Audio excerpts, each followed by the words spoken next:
बिस्मिल्लाहिर्रहमानिर्रहीम।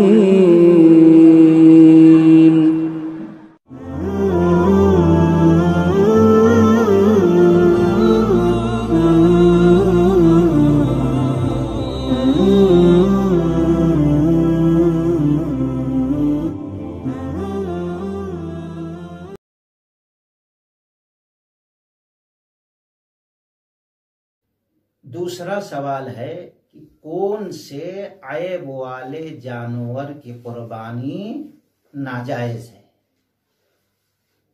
ये दूसरा सवाल है।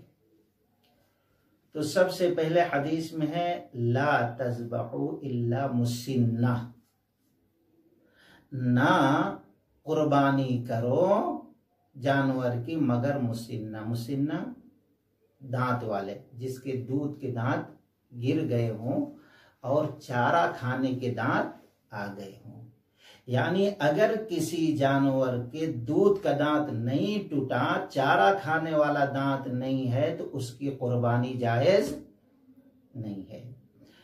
अब बकरे वगैरह हैं, दुम्बे वगैरह, 1 साल इनकी उम्र का गुजर जाता है, दूसरा साल लगता है, तो उसमें उमूमन दूध के दांत गिर जाते हैं और चारा खाने के दांत आते हैं। इसी तरीके से गाय बैल वगैरह है, 2 साल के हो जाते हैं, तीसरे साल में उनके दूध का दांत गिरता है और चारा खाने का दांत आता है। इसी तरीके से ऊंट वगैरह हैं, तीसरे साल में उनका गिरता है और फिर उसके बाद चौथे साल में उनका चारा खाने का आता है। तो ये जरूरी है कि जानवर खरीदते वक्त हम खूब अच्छी तरीके से जांच पड़ताल कर लें। अगर हमको इसके बारे में इल्म नहीं है तो किसी तजुर्बाकार शख्स को लेके जाना चाहिए।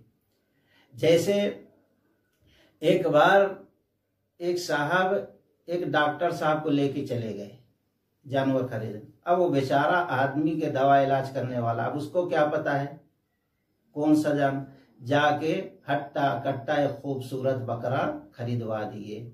फिर यहाँ आए, मुसल्ली साहब जो है इमाम साहब को ले जाके बताए, कहा देखो मैं बहुत जबरदस्त बकरा, जैसा आप तकरीर किए थे कि जानदार लाओ, अच्छा खूबसूरत लाओ और दाता हुआ। गए, मौलाना का तजुर्बा था और उन्होंने मुंह खोल कर देखा तो चारा खाने का दांत नहीं था बल्कि दूध का था। उन्होंने कहा इसकी कुर्बानी नहीं हो सकती। इसलिए जब हम जानवर खरीदने के लिए जा रहे हैं तो किसी तजुर्बाकार आदमी को लेके जाएं।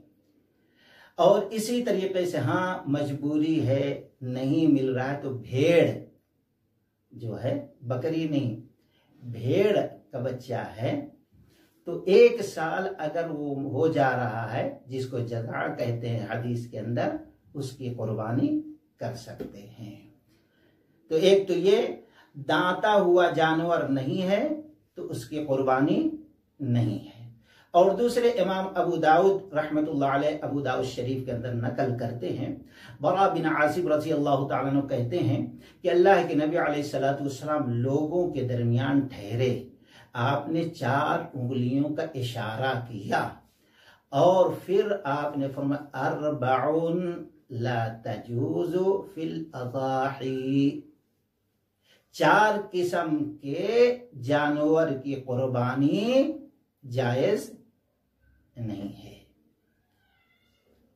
फिर आप सल्लल्लाहु अलैहि वसल्लम ने बयान फरमाया अल औराउ बय्युनुन अवरुहा, और दूसरे वल मरीज़तु बय्युनुन मरदुहा, वल अरजाउ बय्युनुन ज़लउहा, वल कसीरुल्लती ला तुनक़ी। कि आप सल्लल्लाहु अलैहि वसल्लम ने फरमाया 4 किस्म के जानवर की कुर्बानी जायज़ नहीं। एक तो काना हो जानवर या कंडा हो, दूर से दिखता हो, ये काना है, तो एक ऐब है और ऐसे ऐबदार की कुर्बानी हम करेंगे तो जायज नहीं होगा। इसी तरीके से ऐसा बीमार हो जानवर कि उसकी बीमारी दूर से अरे ये तो जानवर बीमार है, इसके गोश्त में बीमारी होगी, ये होगी, कैसा आयब है बहुत बड़ा, जायज नहीं है।